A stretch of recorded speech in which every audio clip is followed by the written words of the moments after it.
If you haven't heard about Anchor by Spotify, it's the easiest way to make a podcast with everything you need all in one place.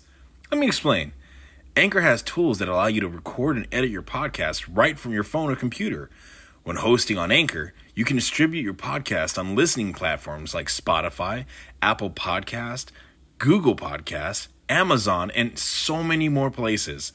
It's everything you need to make a podcast all in one place. And best of all, it's totally free.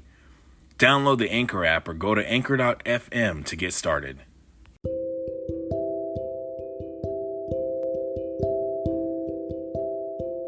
Hello again and welcome to another episode of Real Talk with RJ. If this is your first time listening, please don't forget to like and subscribe and follow so you know exactly when we release brand new episodes. And also do not forget to share. If you like what you hear, share it with everyone you know. This episode is going to be focusing on, should we always encourage our kids and our friends? And could it actually be a bad idea? You know, like when kids draw you, like when like really young children draw you a picture and it's just stick figures and there's not a whole lot of detail and like it's just really simple and very basic. Of course, you're not going to sit there and look at our kids and be like, what is this? This doesn't even look anything like me. You're forgetting this. You're forgetting this. This looks like crap. No, we want to encourage them because they're utilizing the capacity of talent that they have and their understanding of the very basic motor skills that they've come to learn up to that point. They're using that to create something special for you. So of course, we want to recognize the intent behind it and we want to encourage that and help develop that talent. It's something that you want to look at each creator. You know, if it's an artist that's 4 years old, drawing with 4-year-old skills and 4-year-old understandings of art, then yeah, you want to help them nurture that. You want to encourage that. You want to encourage them to continue to create beautiful works of art and beautiful things. You want to hang them on the refrigerator, give them assignments, give them little things to help push them and help them develop those talents. You don't want to critique them with the same level of creativity and artistic rules, if you will, as you would a 20-year-old or college student. Because when someone's learning about drawing, you know, lifelike or real live art, or I forget the actual word, realism, there we go. It's like realism art. So somebody's drawing a live model, then you want them to pay attention to the shading of the where there's darker parts of the skin that are receiving less light, how the light is curving around different parts of the skin of the body, how the folds are shaded. You want to shade exactly how the folds are shaded. Like you're telling them to pay attention to certain details that the untrained eye will not pick up because they would rather just draw what they think rather than what they actually see. When you take an actual artist class, and I have done this, this is why I'm speaking with these perspectives, because I've learned these things. The rule of art is to draw what you see, not what you think you see. And when you start sketching realism, one of the things that they'll teach you to do or have you do as an assignment is flip the picture that you're supposed to draw. You got to flip that upside down. And you're looking, you got to draw it. And they'll say, why am I drawing this upside down? What's the point of drawing it upside down? Well, because when you draw it right side up, your eye is picking up a shape, a person, a mouth, all that stuff. You're drawing that.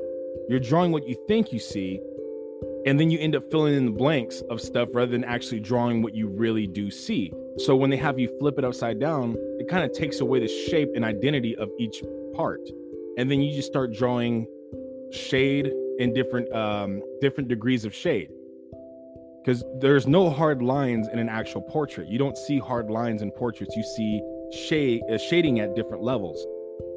So you start so basically what I'm saying is that when you are dealing with somebody, the level of encouragement and type of encouragement that you should be giving to that person should be based off of the skills they have, the understanding of how to use those skills and comprehension, as well as a realistic view of their talent. So a recent event that happened to me is there was this person that started following me on LinkedIn, and they had a new music video that came out, and I listened to the music video. I watched the music video, and honestly, I thought it was really corny. And I heard her voice. Her voice has some talent, but the type of sound that she was creating with her voice was not the natural sound of her voice. Like, and I'll give an example of what I mean by that. And people can be like, well, who are you to say that? Well, it's not about me being a judge. It's about me offering advice from the things that I've learned from people who've made it, people who actually are producers of celebrities. These individuals help me see things about my talents that I didn't know existed. But if you watch American Idol, you watch The Voice, you watch America's Got Talent, Britain's Got Talent, etc. Whenever someone sings, not only is their pitch, which is like how high they're singing a note, or whether it's too high or too low, or it's right on the level the note should be, the power notes, the riskiness of the performance, but the song choice is one of the most important things. Like, for the longest time, I used to want to sing R&B. I love singing R&B. I really wanted to sing R&B. I felt that was a passion of mine. But so many of my buddies are like, bro, you don't have an R&B voice. And I was like, yeah, I do. And they would say, no, bro, you have a country voice. Your voice is very country. I'm born and raised in California. I'm not a country boy, but I know how to ride horses, and I've ridden horses for a long time. And ever since I went to Iraq in 2004, I started listening to country music. That was the only genre of music that was actually showing support to us. And everybody else was just talking about the chains that they have on their neck and how much money they have. And I'm like, well, I don't have any of that money. So why do I want to listen to you brag about how much money you have? But the people in country weren't talking about all the stuff they have. They were talking about how hard it was to find a job and, losing a woman that you love or losing a man that you love. And they were talking about things that I could relate to. So I started singing, and when I realized and I actually listened to my voice and took their advice to just kind of pay attention to my voice, I realized that my sound, my actual natural organic sound, is a country sound. Now, I love singing, but it's not my dream. It's not my goal to actually be a singing performer. I don't really want to do that. I enjoy singing and making people smile, especially when I sing happy birthday to them or sing a special song when they ask me to sing a song. I enjoy singing for them and singing my heart out. But I really enjoy talking and inspiring. I really enjoy drawing. I really enjoy painting. I really enjoy writing poetry. I love saying poetry off the top of my head for my fiance, and just watching her eyes just fall in love with me all over again. It's just something special. I really enjoy doing. God has blessed me with a lot of talents, and I'm really grateful that I've been blessed with a number of different talents, and I've been able to develop many of those talents because I've had opportunities and met people that have given the opportunity to develop those talents in various settings. So I said all that to say that when I gave suggestive criticism to this artist, I told her, the song that you created, it doesn't sound natural to your voice. I don't think that's your sound. I hear that you have talent. I believe you have talent, and I believe that you actually could go very far in the music industry if you develop your talent to your normal sound. If you find your sound and you find your voice, I think you can really do it. But this song that you created, it's not memorable. You're creating something that everyone else is creating. Therefore, you're just falling into the pack. You're not standing out. And in order to make it in the industry, you need to make something that people aren't going to forget. And then I gave her the example of, think about the McDonald's jingle. It's a very simple jingle of ba-da-ba-ba-ba, I'm loving it. And then they cut off the I'm loving it part to just ba-da-ba-ba-ba. And then everyone knows the rest. They fill it in because they've drilled I'm loving it into your head for so long that now it's in. So whenever you hear ba-da-ba-ba-ba, you automatically finish it. I'm loving it. It's the same thing with someone goes shaving a haircut, like dun dun dun dun dun. And then in your mind you go dun dun. It's one of those things that just kind of sticks with you. It's catchy, it's unforgettable, and it works. So when you create a song, you're singing a song out there for other people to get. If your song has nothing that's going to, it could sound nice, but if no one's connecting with it, it's not going to go anywhere, and your career is not going to go anywhere with it. So I was explaining to her that the most important thing an artist can do is be vulnerable and share their heart. That's what makes country such a strong art, is that when country singers sing, I mean, you got a bunch of new singers out there coming into country music that are just trying to make songs and make music. They don't care about the content or quality of what they're doing. They're destroying what actual country music is. But you hear these songs out there from like the legends, you know, Tim McGraw, Chris Stapleton, Chris Young, Shania Twain. You're listening Carrie Underwood. You're listening to like the people who really put their heart and soul into every song out there. And it's you can feel it. You can feel when an artist is being genuine with you when they're singing. Because if they're being fake, the song just falls flat. Listen to hip hop. A lot of the songs in hip hop now are, you know, from people that are just lying, that are just speaking a bunch of stuff, and a number of those rappers don't even write their own raps. So it's it's funny hearing Rick Ross, a rapper named Rick Ross, talk about this drug game and all the gangster stuff that he did, and he's hardcore gangster. The guy went to college and he was a correction officer. It's funny to hear people actually rapping about stuff that they really have not done or don't do, a lifestyle they don't live. But these country singers out there, the OGs, especially the ones being really vulnerable with it, they live that life they talk about. They felt the pain that they felt. You know, even when they're singing someone else's song, it's a song they can relate with. So I try to give her that feedback, and she's like, you know, I always appreciate feedback, both negative and positive. And I just, if you don't mind, what kind, you say you like good music. What would you consider good music?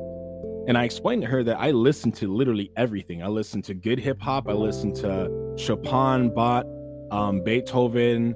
I listen to symphonic, two cellos. I have like Rammstein, which is a German rock group. I listen to like French music, Indian music. I listen like Hindi music. I have a lot of Hindi songs as well. There's a movie called Kuch Kuch Hota Hai. It's Hindi. It's a really, really famous movie that every Indian knows.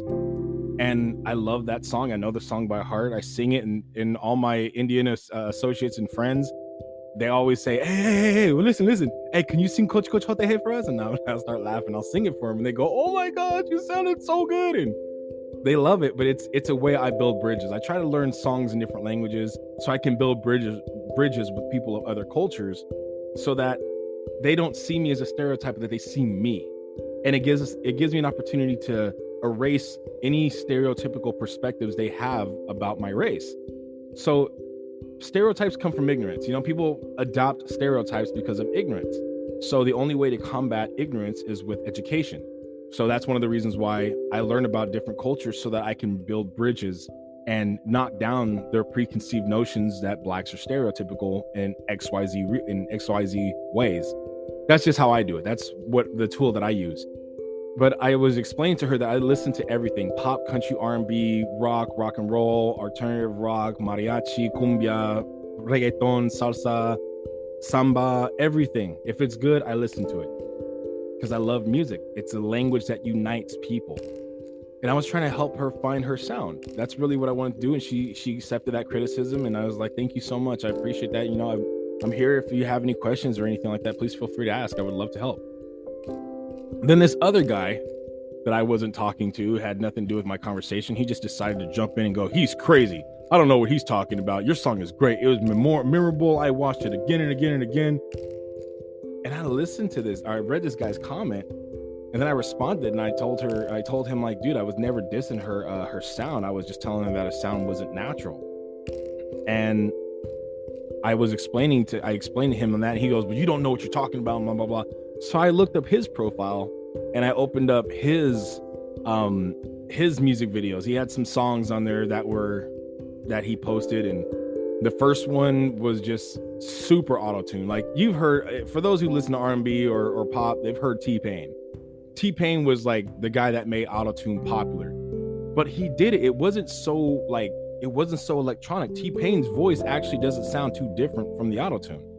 So this kid that was getting involved, or this grown man that was getting involved, he's from Africa, and he was getting involved in my conversation with this one person and trying to tell me that I didn't know what I was talking about. And I started explaining to him that I've gotten the stuff that I've learned from people who actually do this for a living. So I do know what I'm talking about, because not only have I done it, but I've also learned it from the people who know what they're talking about. So my sources are undeniable. And then when I listened to his song, I told him, I was like, you actually have You have some talent, bro. You have some talent as well, but I think you should ease off the auto tune and let people hear you. And I was like, as far as R&B goes, I don't think R&B is for you. I think you have, like a good reggae voice. Like I think your sound from what you're trying to go for in your songs have, potential for reggae. And but R&B, as far as R&B, I don't think that's the right venue for you. And he started, he's like, F you, dude. I'm going to be the #1 artist in the world. You don't know what you're talking about. And then he's like, I'm like, her song was great, and my songs are good. And then I after he's F you, I kind of took it personal. And then I went back and listened to another one of his songs, and I said, you know what, dude, I got to confess something. I was wrong. You don't have talent, man. Singing's not for you at all. I heard your other song without the auto-tune. Your timing is off. Your pitch is off. Like everything about your talent is pretty much non-existent. Singing's not for you. You're never going to matter or be good in music unless you develop your talent. Even like I was trying to hit him. I was trying to hit him hard for that. I was irritated that he said F you when I've been very respectful in my correspondence. So when he started attacking me and saying that, that's when I said what I said. And, and then he reported me for bullying. So LinkedIn decided, they're like, hey, this is not okay. I'm like, well, you're not going to take his stuff down for saying F you to me and all this? Did you notice that none of my stuff was negative or disrespectful before he said F you? So I guess we're not allowed to retaliate anymore. And now the world wants us. That's what inspired this topic. Like the world really wants us to encourage everybody to be what they want to be and do what they want to do, and rainbows and unicorns and leprechauns farting out of the rainbows and magic fairy dust. That's what they want. That's not how it works in the real life. If I have a son and my son cannot sing, he really doesn't have a voice, that doesn't mean he doesn't have talent. I'm just like, son, you know what? I see what you're going for. I appreciate your heart, but honestly, bro, singing is not for you, man. I'll be honest with him, because I'm not going to tell him to go out there and invest thousands and thousands of dollars trying to get his singing career off the ground, and it never does. He could be using that money into something else. I'm like, you know what? BB King wasn't an incredible singer, but the reason why people went to go see BB King was because his guitar sang. Same thing with Carlos Santana. People don't go there to hear Carlos Santana sing. They go there to hear his guitar. His guitar sings.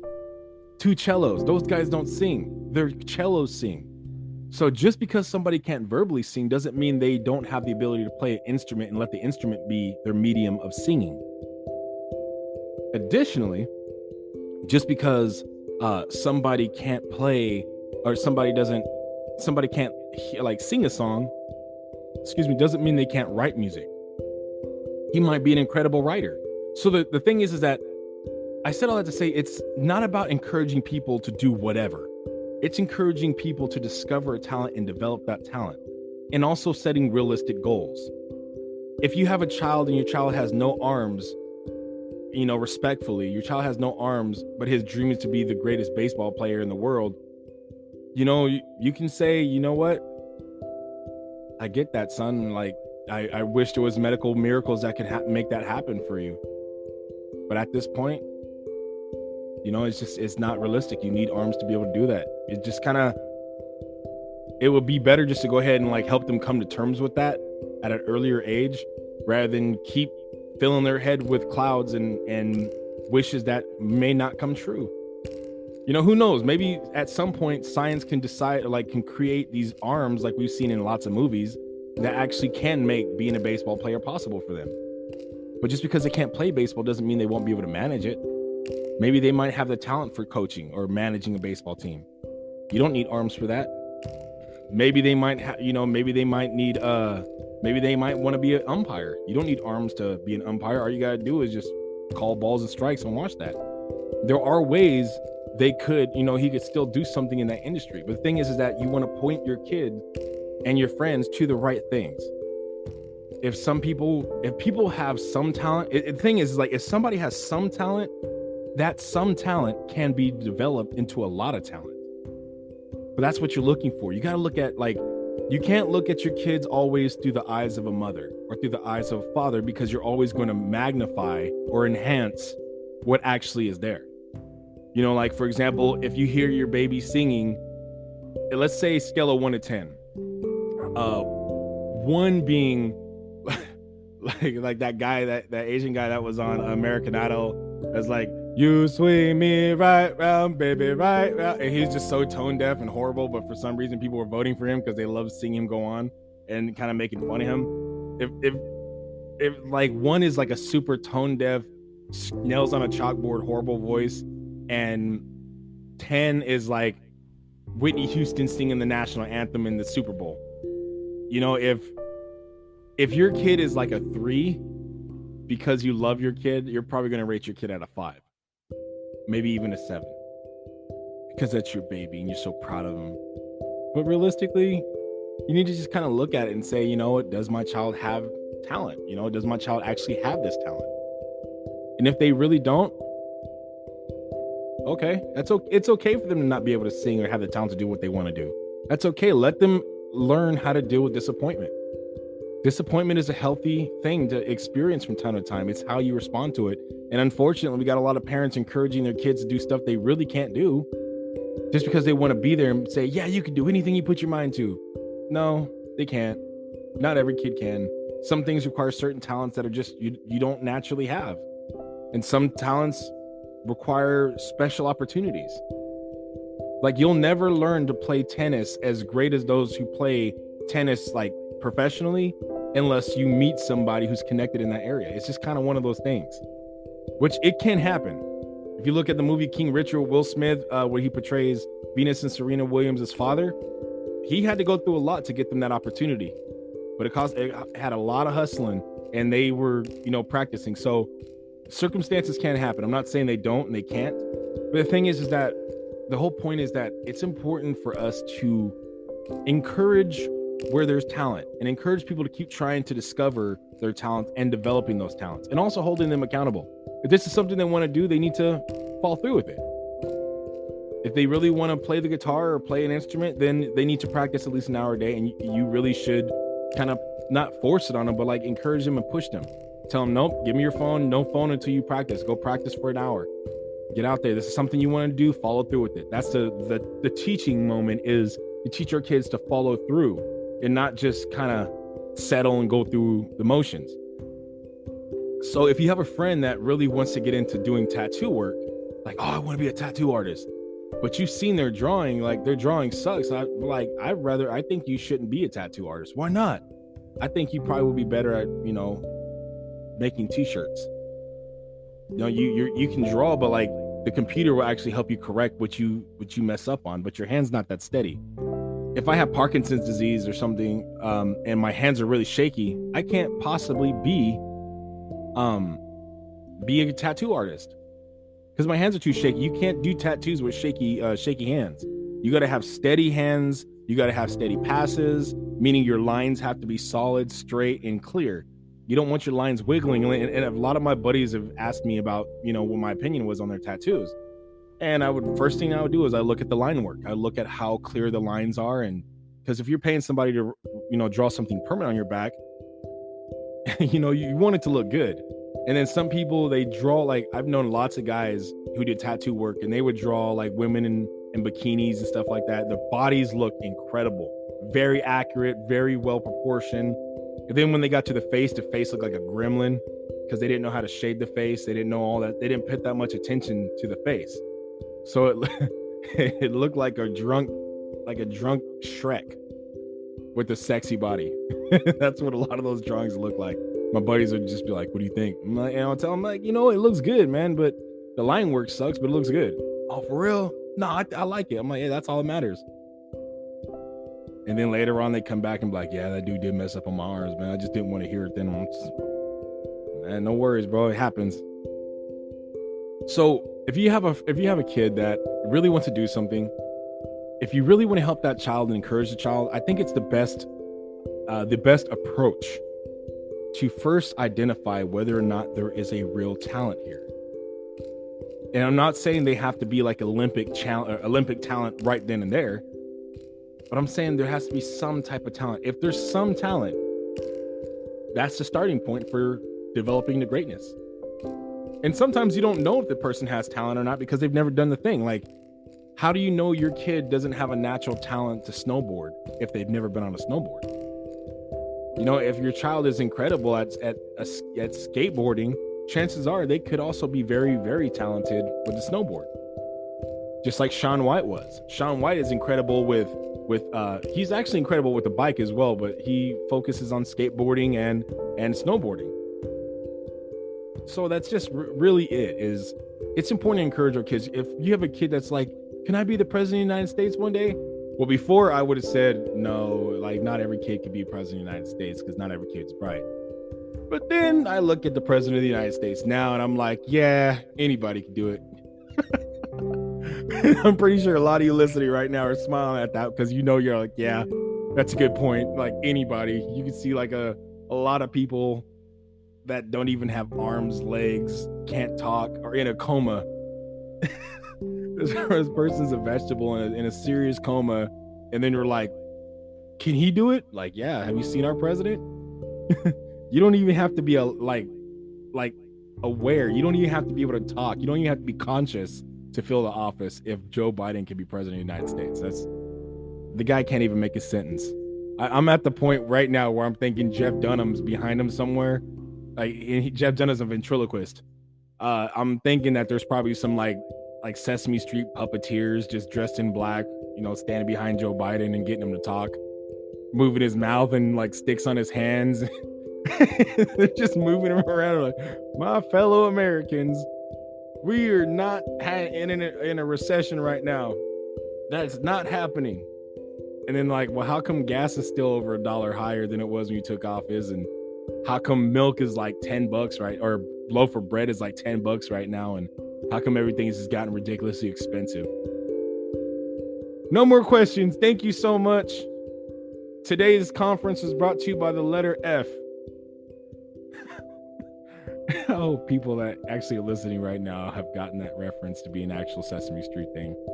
Anyway, if you didn't watch Sesame Street, it's probably because you weren't born here or you're a terrorist. No, I'm just kidding.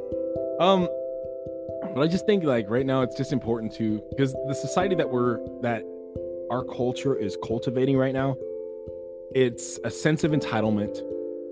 Kids feel entitled. They don't know how to take no for an answer. More and more parents are buying their kids stuff rather than actually spending time with them. It's like, I work so much or I do so much, so I'm gonna buy you stuff and spoil you just to keep you quiet and pacified. But then what happens as a result of that is your kid doesn't understand how to take no for an answer. So when your kid doesn't know how to take no for an answer, and this is the dangers of that, and this is like, please listen to me on this point.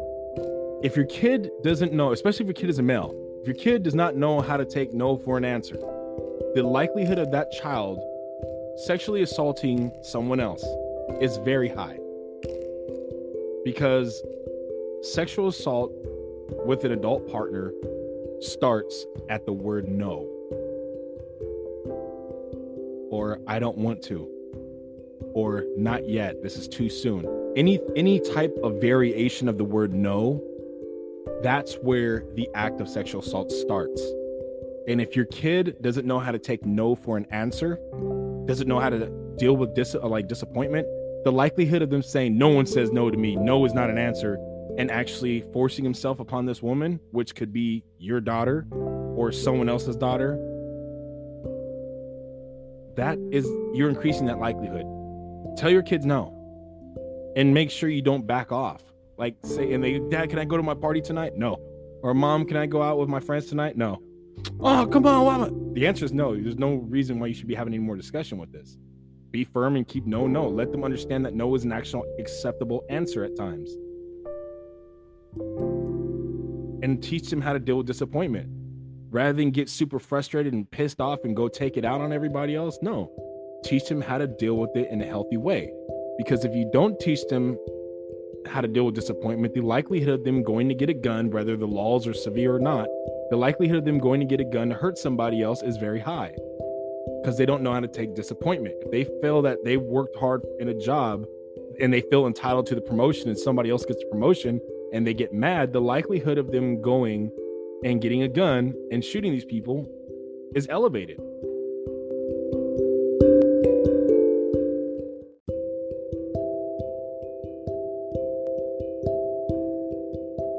Now, does that mean that they're actually going to do that? No.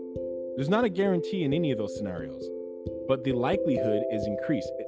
Like, for example, if there's a likelihood, if the only way you can get salmonella is by eating chicken, I know this is not real, but I'm saying, like, just for a metaphorical example, if the likelihood of you, or if the only way to get salmonella is by eating chicken and eating bad chicken, then you increase the likelihood of you getting salmonella the more you eat chicken. Because the more you eat chicken, the more chances you take that you're going to eat a bad chicken. So that's what I'm saying. It's not guaranteed that you're going to eat bad chicken. I've eaten chicken all my life and I've never gotten it. So I'm saying, like, the likelihood increases when certain root factors happen. So if you don't teach your kid how to take no for an answer, the likelihood of them committing sexual assault on somebody else is increased, and actually highly increased, in fact. And also the likelihood of your child getting a gun and blowing up and just clicking, or like freaking out and hurting a lot of people increases when they don't know how to deal with disappointment. It's okay to tell your child, I love you and I believe you have talent, but I don't think this is the right path for you. And then they of course, are going to retaliate because they believe in themselves, and that, at 13, 14 years old, they know everything. And even though we've lived longer, we're stupid. We don't know anything. But we get it because we were there too. We thought our parents were stupid and that we knew everything. And we become adults and realize, oh, crap, there's a lot I don't know. I didn't know anything. It's easy to know everything when you're living under someone else's roof. Then you get your own roof and then you realize how much you don't know. And then you come back to mom's house and like, Mom, I'm sorry, you were right. I'm like, oh yeah, you're 18 years too late. I'm just kidding. But it's important to be honest with your kids. And it's also important to look at your kids honestly, because if the principal calls you down to school and says your kid was bullying and being hurtful to other kids and hitting other kids and stuff like that, that's not the time to look at our kids from mommy, daddy perspective and go, my little angel would never do that, because we're not there at the school. We don't know how they're acting. It's important to look and see if there is any truth. Look at the characteristics that they exemplify. Like, are they mean to their little brother or their little sibling? Are they mean to their friends? Do they talk back to you? Like, look at the actual characteristics, because if your kid is bullying and beating other kids up, chances are they will take that into adulthood with them and actually assault somebody because they said something wrong, or they stepped on their shoe, or they looked at their woman. My fiance is beautiful. My fiance is very beautiful, inside and out. I know that guys are going to look at her. I know that guys look at her. It's funny to me. And I even tell her, I was like, this guy was staring at your butt. And she starts laughing. She's like, yeah. Oh, you notice? I'm like, yeah, I pay attention. I pay attention to everybody because, I'm a vet. So I'm always watching everybody. Watch everything around me. But I don't get mad when other guys are looking at her because she's beautiful. I look, of course other guys are going to look. What I do get bothered by is like when people go out of their way to like stare at her butt and like, sexualize my fiance. That's when it's getting disrespectful. That's when I get a little bothered by that. Like, we were walking in the parking lot one day and my mom had come to visit us. So we walk in the parking lot of a store and I was just kind of watching everyone around me and stuff. And then I noticed this guy, he slouched down in his seat and he just looking in his rear view mirror to try to look at my fiance's butt. And I looked right at him. Like, I stepped in front of his view and I looked right at him and just made direct eye contact to make sure he knew I was looking at him. And then he kept trying to look in his other mirrors. And I was like, can I help you, bro?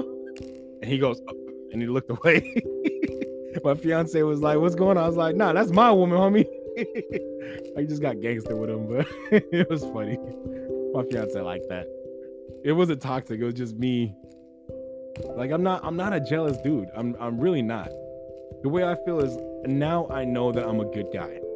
So I don't settle for an okay woman. I deserve a good woman because I'm a good guy and I give my all to my relationship. And I would hope that my partner would also give her all to it so that we can meet each other in the middle, serving each other as a team. I didn't want this super gorgeous dictator. I wanted a super gorgeous inside and outside gorgeous partner. I'm not dictating anything, neither is she. We're a team. We discuss things that affect both of us. Before we make big decisions, we discuss these things amongst ourselves. We hear each other's opinions and we talk. We communicate. So it's just like, it's just been a great blessing to have her. And my opinions, when I encourage her with things. Sometimes she can't see the talents that she has. She doesn't realize some of the talents that she has, but I can see them. I know the talents because I know her. And I encourage her, to develop certain talents and do different things. Of course, you can't force somebody to do something they don't want to do. And sometimes people can't see what you see. If you watch the movie The Blind Side, they looked at Michael Oher. They looked at him and they felt maybe he actually could be good as playing football. But the coach was not able to actually explain to him how to, he had a learning disability. So he didn't know he had the talent to play football. He was a good basketball player. He knew he had that talent, but he didn't know he could play football. He never had.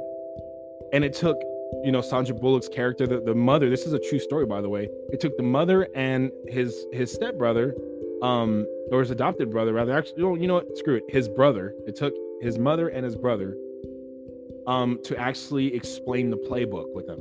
And a tutor to actually explain, to learn how to actually teach him in a way he'll understand. So some people have talents that you have to help them see and also help them develop.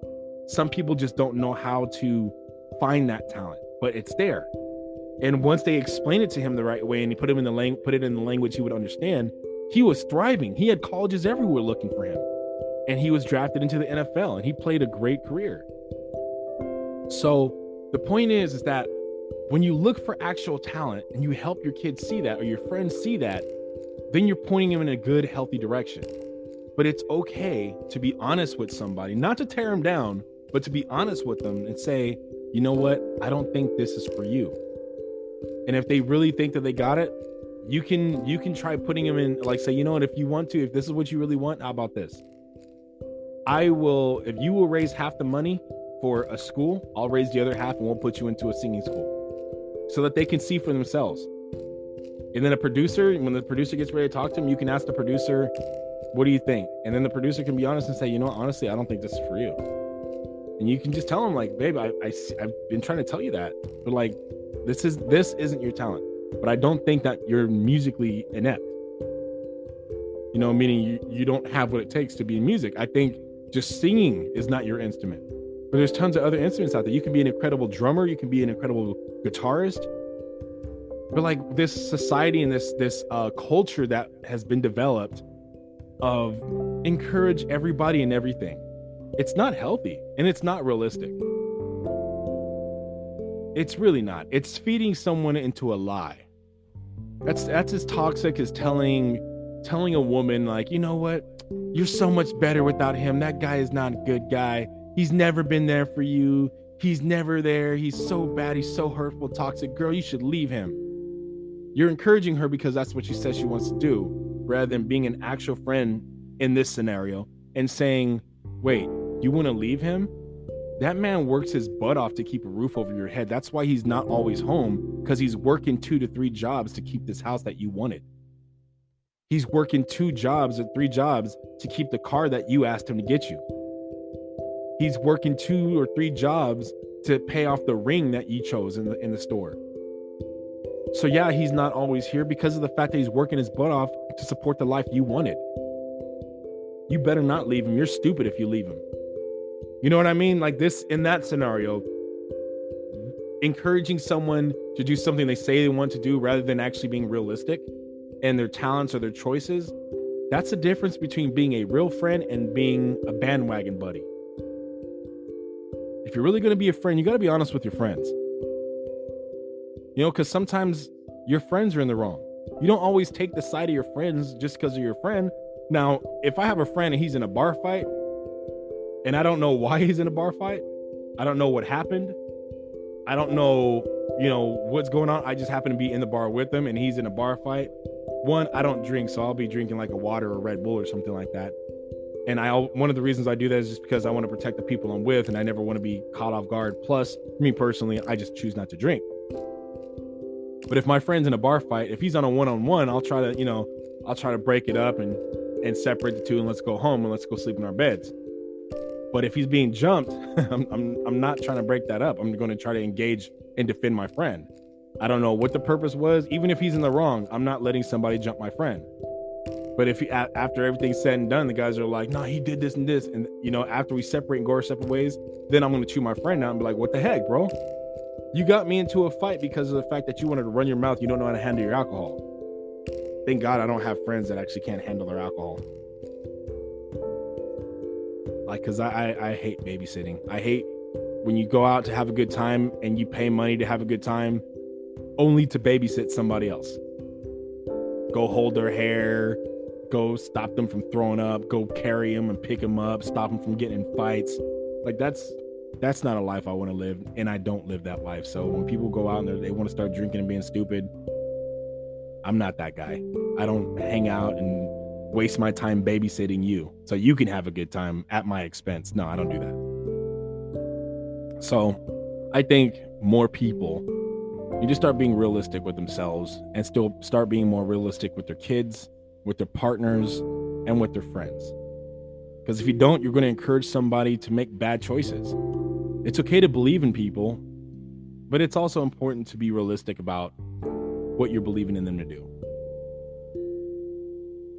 I invite anybody listening to feel free to reach out and, you know, offer any feedback or questions or opinion stories. You guys are more than welcome to reach out and share. I'll open it up to you if you have anything. I just think that right now, like, I think this culture of entitlement and this culture of I believe I can do it just because I want to, it's not enough. If I have poor eyesight, no matter how badly I want to fly a plane, I can't. I cannot get a job safely flying an aircraft because I can't see. If there are just things that you have that hinder you from something, it doesn't make you bad. That's just not the right thing for you. But I'm a firm believer that God has given every person a talent, at least 10. Everyone has talents. But the important thing to remember is that some of us have talents that we have not yet developed. Some of us have talents we don't even know about. Like, I had no idea for the longest time in my life. I had no idea that I could ever be talented in doing podcasts. I've announced basketball games, you know, like smaller league stuff. I've helped commentate concerts at the Musicians Institute in Hollywood. I just have that voice, you know. I love doing things with my voice. I love to entertain. I love to encourage. I use my voice as one of my mediums. I really enjoy, like, when I was with one of my exes, she had a karaoke machine, and I spent hours sitting there and talking to myself in the karaoke machine, just trying to see what I can do with my voice. And I wanted to, you know, develop that talent. I wanted to develop that critique, that ability to actually use this instrument as, you know, as a work of art. So that's what I'm doing. That's what I'm working on doing. And I'm always trying to learn to improve. And that's one of the things that I really hope to do with my life, is improve what God has given me and use it to bless the lives of other people. Hey, Reggie, welcome to the show, brother. What's good, Ross? How you doing, man? Living the dream. Yourself? Man, I just told a lie on my chat and said I was going to cut my grass, but I really don't want to cut my grass. I don't think anybody ever does. Yeah, so anybody that might have been over there when I was doing my little chat, if you hear me that I told a lie, yes, I do not want to cut my grass. But you got an interesting topic, man. It's good to see someone else talking about it, because I hate to just be the only one on this, and I hate to kind of seem to have this stance that I have on it, but my interaction with others has just left me at the point where, to answer your question, you got to give up on your friends.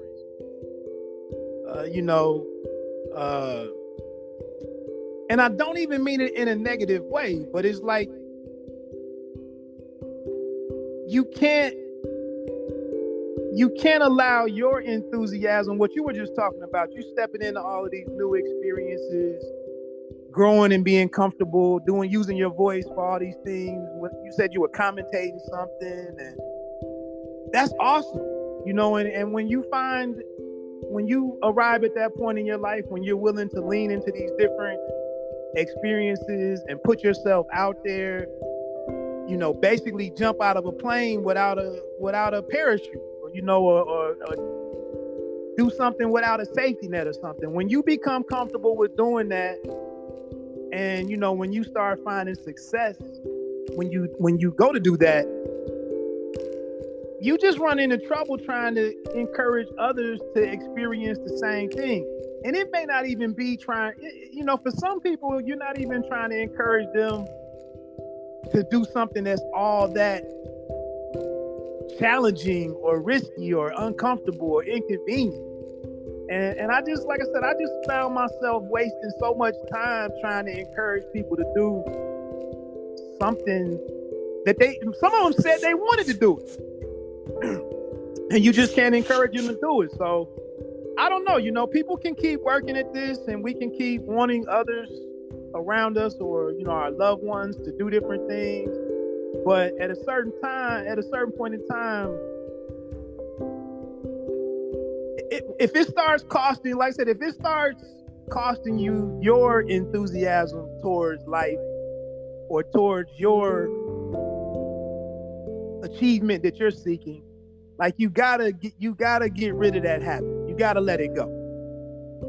I agree. That's one of the things for which I'm very grateful. Like, I'm very careful about who I call friend. I have a very small amount of friends, and I have like criteria for me to call someone a friend. There's things that I have to know about that person's character, and that I can trust myself, my family, my safety, my life. Like, hard times, good times, I know these people will be there for me through thick and thin without ever expecting anything in return, because that's the kind of friend I am. And none of my friends would ever hold me back. But one thing that I've learned in my life as well is that you can't help somebody who doesn't want to be helped. You can help them see something, but if they don't want it, then just leave it alone. Let them grow out their own time. But the thing is that I'm really grateful because none of my friends would ever try to hold me back from doing something. In fact, every one of my friends were very enthusiastic about encouraging me to do podcasting. And that's what got me started in the whole podcasting thing. Just people were like, dude, you have that voice, man. And you have so much that people need to hear. And I'm like, okay. So I just gave it a shot, and it just started blowing up out of the water. And I'm just really grateful because they helped me see something I hadn't considered, and none of them ever get in the way. That's why it's so important to really be careful who we call friends, because your friends they have access to stab you fastest. They're right next to you. You know what I mean? They're the closest to you. That's why you entrust people with that kind of power that would never abuse it. And that takes time to get to know someone who's not going to abuse a privilege that you give to them that way. Yeah, I got this story. It's a short story, but it goes into what you were just saying. I'm gonna run out of time, so I have to come back and finish it. Yeah, go ahead. If you don't mind, but I'll just let the time run out before I get into it. But yeah, that's a great point. I mean, we definitely have to be more selective. And some decisions can set you back for a long time. Yeah, absolutely. I agree 100%. Like in today's society, people have watered down the name friend because there's friends on Facebook, there's friends on Instagram, and like everyone's got friends online, but they don't know what an actual friend is because they think that a friend is somebody that just is nice to you or you had a good day with. I'm like, no, it takes time to develop a friend. Yeah. To your point, I'll keep it brief, but I had a buddy who whined and cried to me about me not hanging out with him and not responding to his calls, and our relationship really kind of drifted apart. And so I tried to make a night and fit him into my thing, but I was doing my thing because I became very intentional and like protective of when I went out. I no longer wanted, I reached the point where I no longer wanted to go out and not do things or not spend money and not spend time doing what I wanted to do. And so this guy joined me. We went to this spoken word poetry night, and it was some musicians there. They were dancing for a little bit. I mean, it's not the traditional guy or buddy thing that men go do, but it was a lot involved. It was a lot of different entertainment at this poetry event. But afterwards, we went across the street to this bar to have a couple of drinks and just hang out. And we weren't in there 10 or 15 minutes before my buddy invited this girl, this single female, into our conversation. And immediately our bros night out, this time that I set aside to hang with this individual, immediately it became, this woman was involved. He's single, I'm married. So I'm like, here it is. I tried to get this night and do what you wanted me to do. And I even got into a bit of a conflict with my wife in going out that night. Wow. But now I get out here, and like I said, you've invited this third party into our buddy night. Like, what could say more than just me wasn't good enough, for this outing that you said you wanted? But without going into all the detail, he lived around the corner from where we were hanging out. And I ended up talking to some other guy that was sitting next to me for like 25 minutes. And then him and this girl get up to go back to his place. And I'm like, I have no judgment on him or her or whatever. But, I was a little pissed off. So the next day, to add insult to injury, first thing in the morning, he goes to text me about his night with his new friend and what they did. And I'm like, bruh, I could care less. Like, I'm as old as I am now. Like, I tried to give you my time last night. Like, you don't get any time in my Saturday. Like, I gave you my Friday night. You threw it in my face. And now we good. Like, there's no more communication for us for the weekend. I'm with my wife now, and I'm at my house doing me. That's right. And the dude tried to get mad and like check me on my stance that I took, and tried to call me something and question like my friendship or whatever. And man, I got dressed and hopped up and went over to this dude's house and knocked on his front door, and I thought we was getting ready to go to blows over this. Cause it was like, man, I'm so sick of your inconsideration for the level of friendship that I am. And if you don't even recognize how foul what you did was last night on a real level, and I didn't say nothing about it at the time, like I cut you a break. I just accepted the fact that I had no business, working him into my free time, and that was on me, and I eat that. But now for you to call me the next day, I was just like, so we didn't end up fighting anything, but I think, he was taken aback at how aggressive I'd become on that particular situation, and how I just brought it to him like,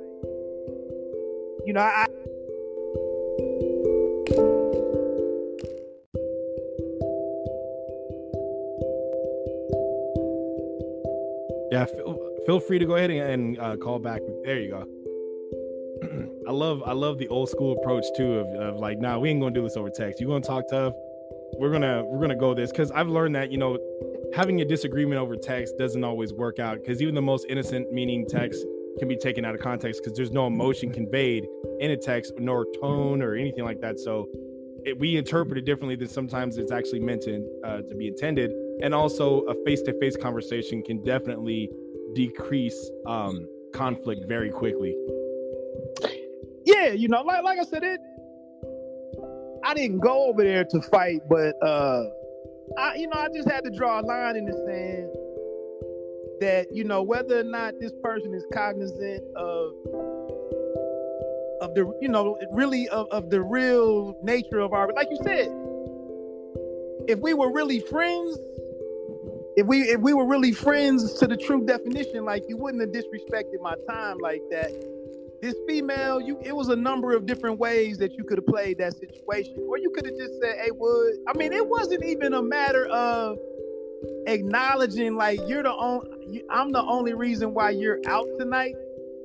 And man, look, I really like her. I know I've done this to you before, but man, I'm getting ready to go with her. It was just like that bar was where I wanted to really be, which was the furthest thing from the truth. But now I'm stuck here at this bar trying to finish this drink, bugging this dude that I didn't even know 20 minutes ago. When I could have just went to my poetry show and went straight home. And so, I don't know, man. It's it takes some bad experiences with friends to kind of become your own, man. You got to waste some time, some money. You got to have some rough nights. But, I think as we get older, if you tune into those experiences and make a decision to change it, you get you arrive at that conclusion of who you need to weed out of your life, and just move forward. That's one of the interesting lessons that I've learned as I've gotten older in life. I've learned that the older people get, the less time they have for the BS. And like, it's just really interesting. When we're young, we care about all the things that don't matter. Like, oh my gosh, what is everyone going to think about my shoelaces? They're not clean. And like, oh my gosh, what if I don't eat with these people? And what if I don't do this? And what if I don't do this? And when people get older, like, are you serious? None of that matters. What are you going to do to pay your rent? What are you going to do to pay your credit cards? How are you going to make sure you make an on-time payment? What are you going to do to make sure you put gas in the car? Like, we start thinking of the things that matter, and all that nonsense and the BS and the menial stuff that has no long-term impact. We just don't care because life's too short to worry about all that other nonsense.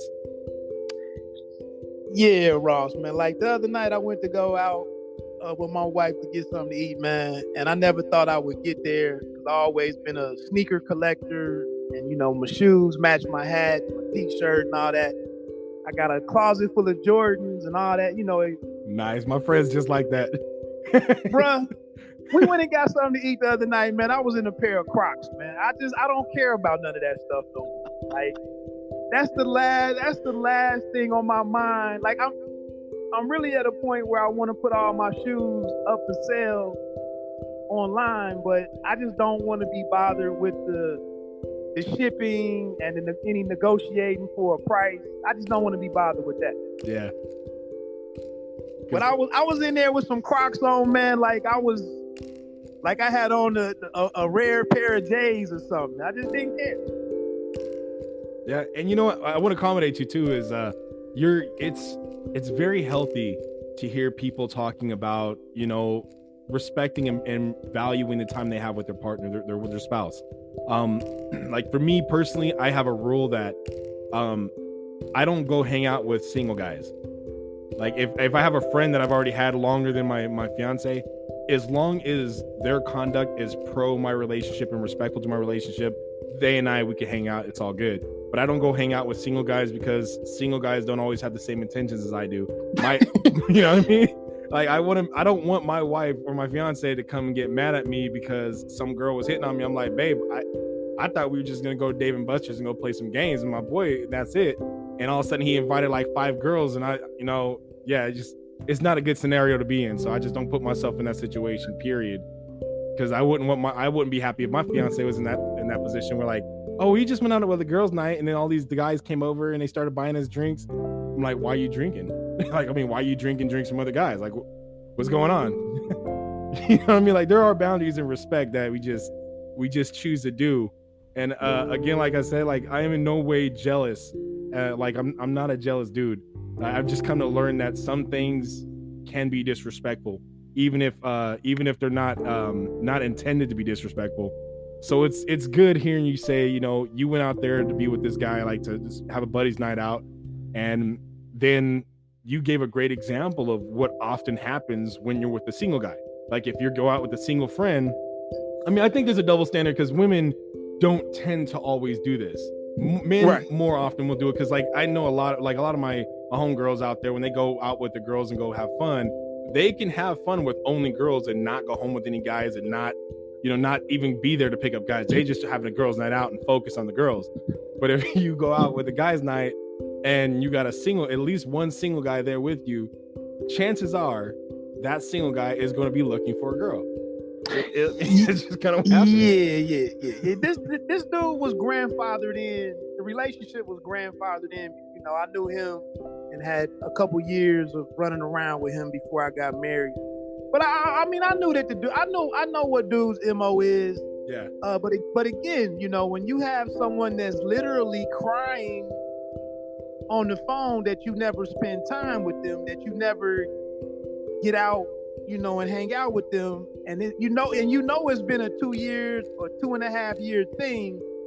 So it was like I tried to compromise, and like I said, being that the main portion of the night was centered around something that I was interested in. It did happen with some different stipulations in place, but like I said, once we got to the bar, it quickly went south and got out of my control and put me in a compromising situation.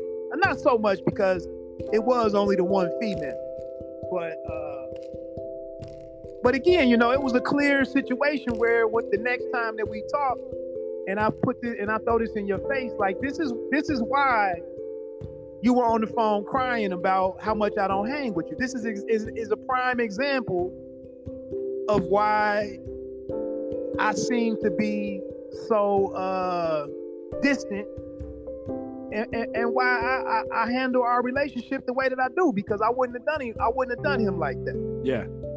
And it's great that you were honest enough to actually convey that, with him, and because that's really the respect for honesty and the presence of unfiltered honesty between friends actually is what really makes the friendship strong. So you being able to tell him, like, hey, bro, like, you want to know the real reason why I wasn't around there with you and I don't hang out with you? It's because XYZ. These things tend to happen. And I'm married. I'm not trying to have problems with my wife over these situations happening. And then he could take that information and say, you know what, I'm going to eat. If I understand now that in order to maintain this friendship with my boy, I have to make sure I don't allow this to happen again.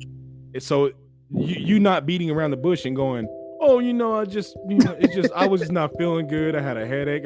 Because then the same stuff happens. And that's right, what the whole purpose of this topic is just talking about how not being honest with somebody actually can negatively impact their life, your friendship, your relationship with that person. It's just, there's not a lot of honesty going on because everybody's encouraging everybody, even though they're encouraging you to do something the wrong way. Someone says, I want to jump off this cliff and commit suicide. People are essentially going, you know what?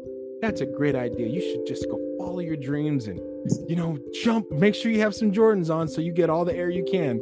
They're encouraging them to do the wrong things. It's sad. Right. And see, and even having that kind of conversation, a lot of guys are gonna throw it into your face that you being emotional or you being soft, or, man, I can't believe you coming at me with this sissy stuff.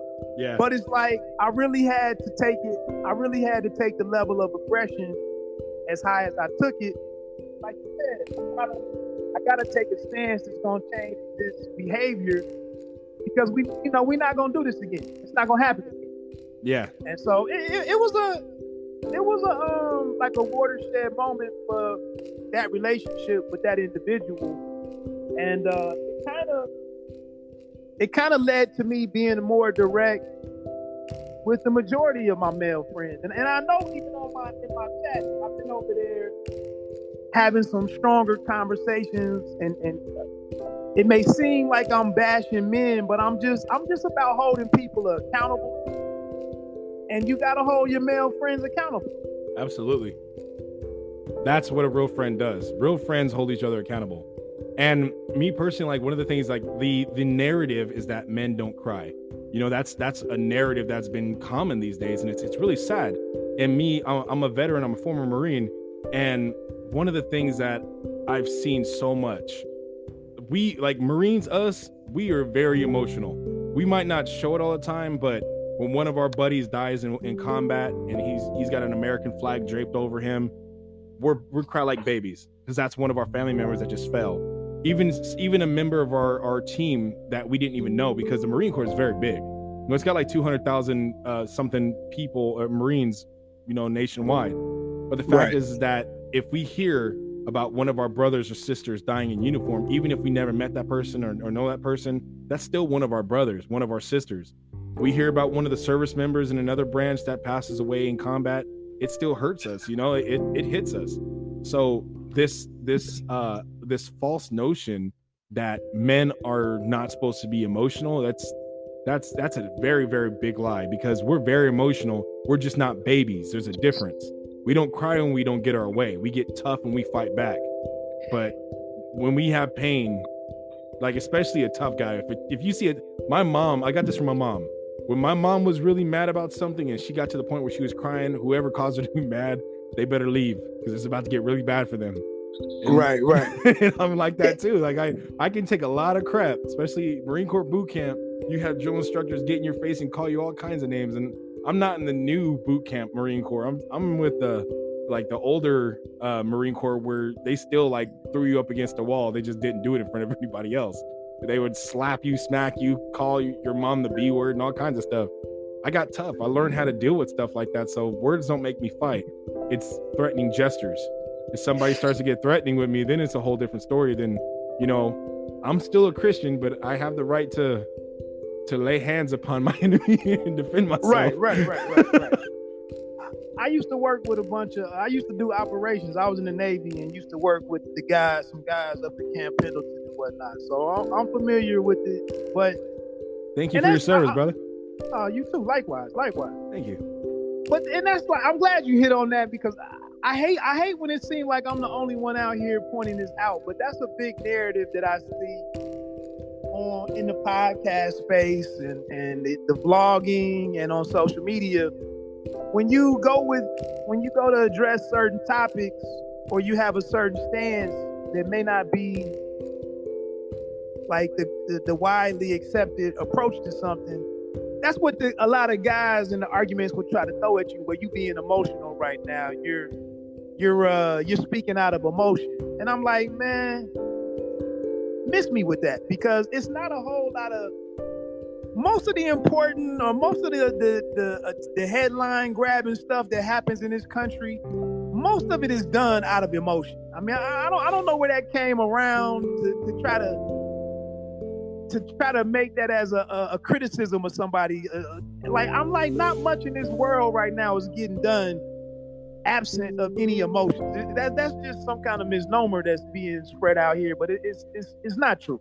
Yeah, I agree 100%. So I see fathers being really emotional too. Oh, right. So speaking of emotion, man, that's the perfect segue, man. I'm going to emotionally get out here and get behind this lawnmower, Ross. It's the second time that I said I was going out here, but I got to make it happen. I'm losing daylight. I appreciate checking out. I've tapped into a couple of your chats, man, and I see you talking about different topics and whatnot that I respect. So shout out to you on how you do what you do. And, I look forward to rapping with you again, man. Likewise, brother. Thank you so much. It was definitely a pleasure. Thank you. You have a good one. Will do. You too. Thank you. Man, that was a lot of great feedback. I'm so thankful for Reggie coming in, man. That was great stuff. I really appreciate you. And man, it's just so refreshing to know you're not the only one out there. You know, like in today's society, it seems like those who have conservative voices, we're being treated as terrorists. And if you have the weapon of truth, now you're considered like an outcast and all these negative names. It's just like, dude, whatever happened to people having an opinion? I thought having an opinion was okay. How come you have an opinion, but I'm not allowed to have one? If you're allowed to have something, I should be allowed the same right? You know, whatever happened to a free America where you can speak your mind, and if people didn't like it, they would either turn off the channel or switch the channel. I mean, there's no excuse for people to listen to something that they don't want to listen to anymore, because you can watch TV on YouTube, you can watch TV on all these different streaming services for free on a lot of them, and you can always, there's always more content.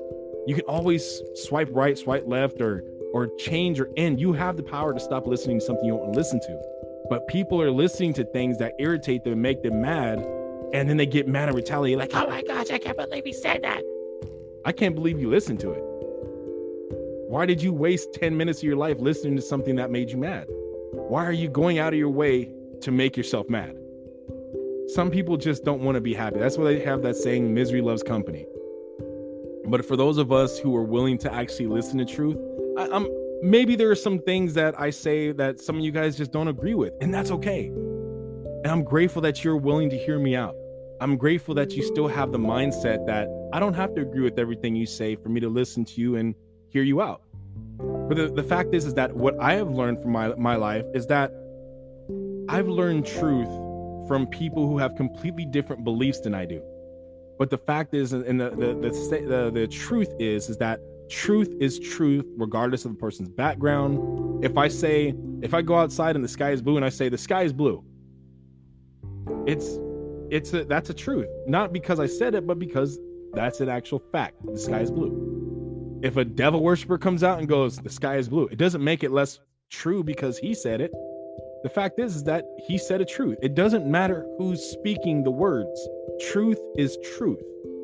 If the truth is coming from a liberal, if it's coming from a racist person, if it's coming from a conservative, if it's coming from a Bible bashing pastor who will judge you harsher than Jesus would, or if it's coming from a pastor that lives the life he honestly believes, or if it's coming from a Buddhist, truth is truth regardless of the source.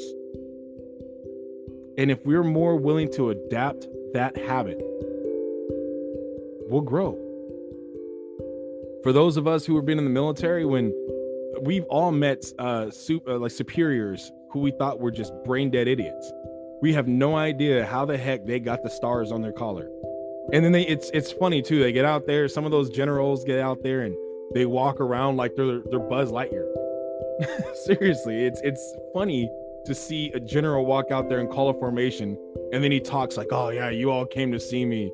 Like, no, sir, we didn't come to see you. We came out here because you called us into a formation. We have to stand out here because you ordered it. None of us care about you. We don't even know who you are. We all want to go home and we all want to be with our families. But we're stuck here because you said we had to be here.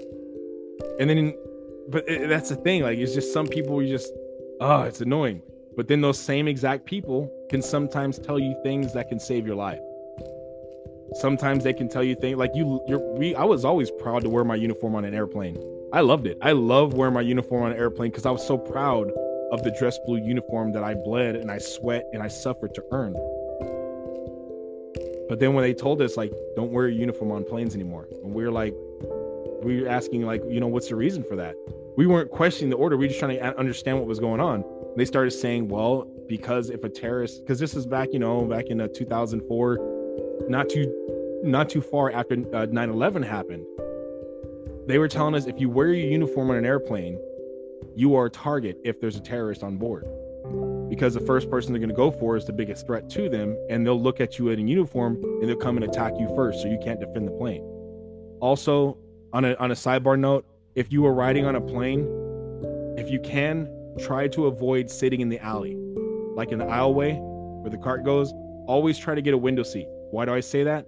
Because if there is a hijacker that gets on that plane, I think I might do an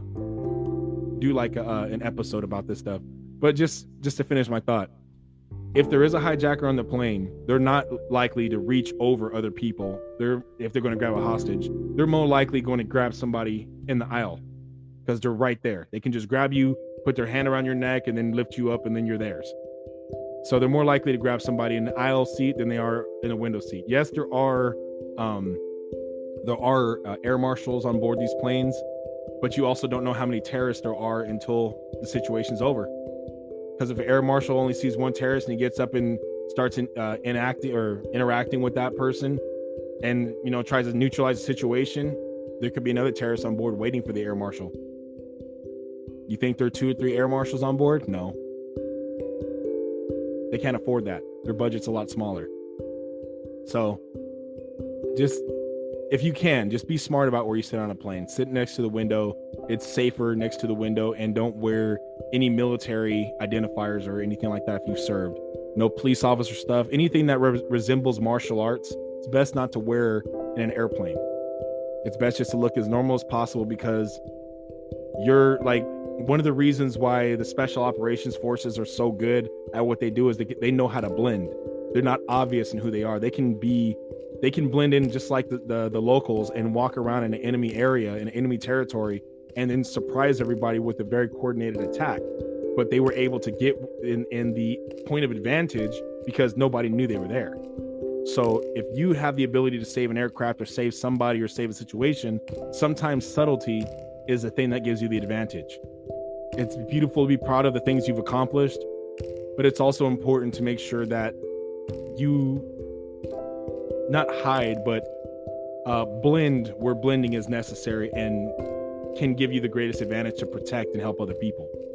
There's a train that happened with a couple of American soldiers.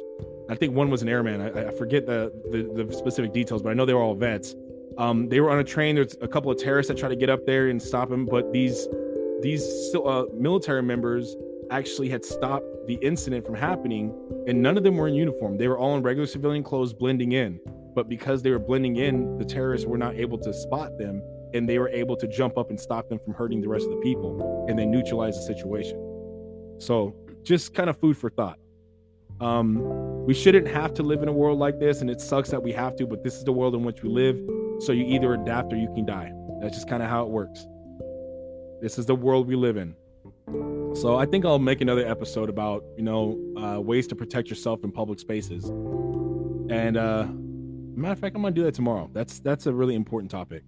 My fiance is gonna be coming home soon, so I want to make sure that I'm ready for her and I welcome her, and that she's not coming home with me on here and losing any time that I get to spend with her. I really love spending time with her, and I always want to try to do everything within balance, because she's very supportive of me doing my my podcast episodes, and I want to always make sure she knows that she's number one in my life besides God. And it's easy to say that, but my actions need to testify to that as well. So if nobody else has anything to add, does anybody else have anything they'd like to add? I'd definitely open it up this floor to you. I'd love to hear what you think. I'd love to hear any input you have. This is why I'm here. I'm here for you guys. All right. Well, if nobody has anything else further they'd like to add, I am so grateful for each and every one of you guys. Thank you so much. I know that you guys could be spending time doing anything else that you want to do, but for a blessed reason for which I'm very grateful, you chose to be here with me and spend this time with me. So please remember to look at my icon, Real Talk with RJ. That's the name of my actual podcast. I have lots of other episodes on there. And there's lots of good content. So go over there and check out my podcast, Real Talk with RJ. It's available anywhere podcasts are available. If you would like to email me, as always, I always give my email at the end. My email is ross.curtis, just like my name you see on the icon, 723@gmail.com. Just put in the subject line podcast, so I know that you're sending me an email from here, and I won't overlook it and think it's like and I always check my spam folder just in case it makes it in there. Also, if you're a reader, if you enjoy reading, please go out there and check out my book, Soul Guardian by R.J. Kurtz. That's my author pseudonym. It's a vampire book, an angle that's never been done before, and it's exceptional. I'm serious. Not just because I wrote it, but because it really is good. So far, all I've gotten is great feedback from all the people that have read it. So it's available at Amazon, Barnes & Noble, Walmart.com, Target.com. Go check it out. It's a great book. You can even look at the first, like the prologue and a little bit of the book for a sample. When you look at Amazon, they'll let you read a little bit of it so you can kind of get a feel for what it's about and what it looks like. Please make sure you go out there and check out my podcast. It's always ready to hear you. It's always ready to be, or not hear you, but ready for you to receive it. This is why I do it. I love you all, and I'm so grateful for each and every one of you guys. Have a great day, and thank you so much for spending time with me on Real Talk with RJ. Signing out.